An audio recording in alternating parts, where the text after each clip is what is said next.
હોળી ધૂળેટી પર્વ પર ગ્રહણનું સાયણ, જાણો શા માટે 2 તારીખે હોળી અને 3 તારીખે ધૂળેટી ઉજવાશે? ગ્રહણના કારણે હોલિકા દહન અંગે અસમંજસનો ઉકેલ, 2 માર્ચે જ હોળી પ્રગટાવવી શાસ્ત્રસંમત. હોળીના પર્વ પર આ વર્ષે ગ્રહણને લઈને પ્રવર્તી રહેલી અસમંજસ વચ્ચે જ્યોતિષાચાર્યોએ શાસ્ત્રાધારિત સ્પષ્ટતા કરી છે. ભરૂચના જાણીતા કર્મકાંડી અને જ્યોતિષી ગિરીશભાઈ શુક્લના જણાવ્યા અનુસાર, આગામી 3 માર્ચે પૂર્ણિમા હોવા છતાં આ દિવસે ખગ્રાસ ચંદ્રગ્રહણ હોવાથી હોલિકા દહન 2 માર્ચના રોજ કરવું હિતાવહ છે. નિર્ણય સાગર સહિતના પંચાંગોના શાસ્ત્રાર્થ મુજબ, પૂર્ણિમાનો પ્રારંભ સોમવારે સાંજે 5:55 કલાકે થશે અને મંગળવારે સાંજે 5:07 કલાકે તે પૂર્ણ થઈ જશે.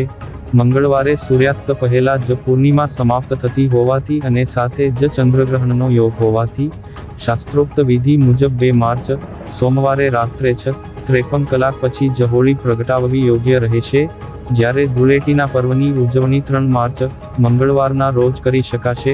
આમ, ગ્રહણના વેધને ધ્યાને રાખીને સોમવારે રાત્રે જ હોલિકા દહન કરવાનું વિદ્વાનોનું મંતવ્ય છે. જય શ્રી રામ. આ વર્ષે ફાગણ સુદ પૂનમ મંગળવાર તે દિવસને વિશે ખગ્રાસ ચંદ્રગ્રહણ છે જે ભારતમાં દેખાશે. એનો સ્પર્શ છે તે બપોરે 3:20 થશે અને મોક્ષનો સમય છે તે 6 કલાક અને 48 મિનિટનો છે. સૂર્યોદય પહેલા એના નિયમોનું પાલન કરવું આવશ્યક છે.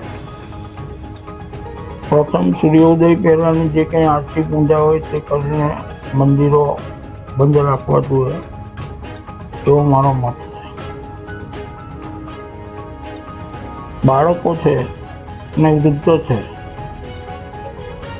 એમના માટે બપોર સુધીમાં ભોજન કરવું આ છે તે એમાં કોઈ દોષ નથી.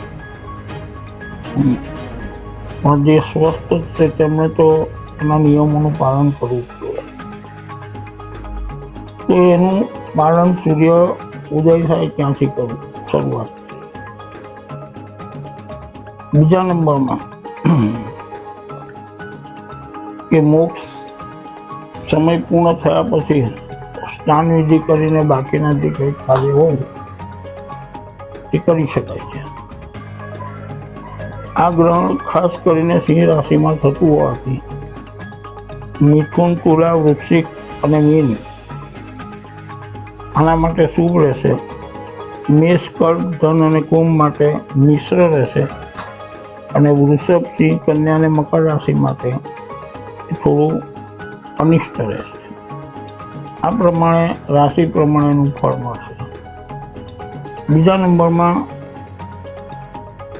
ગ્રહણકાળનો જે સમય છે એનું 15 દિવસનું એ હોય છે. 15 દિવસમાં જે કંઈ યોગ હોય એના ફળ એના ચોક્કસ મળે છે.